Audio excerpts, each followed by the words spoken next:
ఇదివరకు అంటే చాలా పూర్వకాలం క్రితం రాజులకి కూడా రోగాలు వస్తుండేవి. రాజులకు రోగాలు వస్తే రాజవైద్యులు వైద్యం చేసేవాళ్ళు. ఈ రాజవైద్యులు కొంతమంది రాజు దగ్గరికి వెళ్ళి, రాజా నీకు బాగా వైద్యం చేయాలి కదా మేము అని అడిగారు. అవును చేయాలి కదా, నేను రాజుని కదా అన్నాడు ఆయన. నేను అందులో విష్ణు అంశ సంభూతుని కదా, నాకు చేయకుండా ఎవరికి చేస్తారన్నాడు.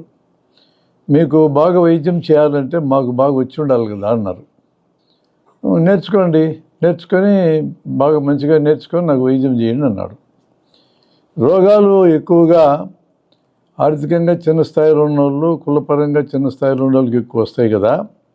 అప్పుడు అస్పృశ్యత అనేది చాలా తీవ్రంగా ఉన్న రోజులు అవి. మరి రోగాలు వచ్చిన వాళ్ళని చూడకుండా మాకు రోగాల గురించి అవగాహన ఎట్లా వస్తుంది? మరి మీరేమో తాకకూడదు, దూరం పెట్టాలి వీళ్ళని, రానియకూడదు, నీడ కూడా వాడకూడదు అని చెప్తా ఉంటారు కదా, మరి ఎట్లా చేయాలి మేము అని అడిగారు.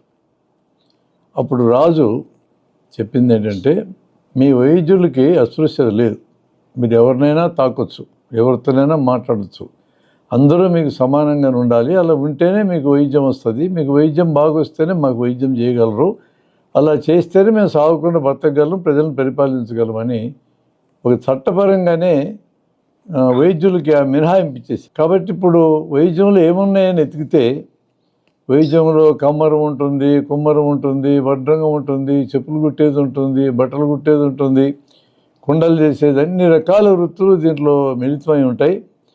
అలాంటి ఒక కాన్సెప్టు మన వైద్య విద్యార్థులకి మెడికల్ కాలేజీకి రాగానే ఇవ్వాలి. వైద్యంలో టీచర్లు అనే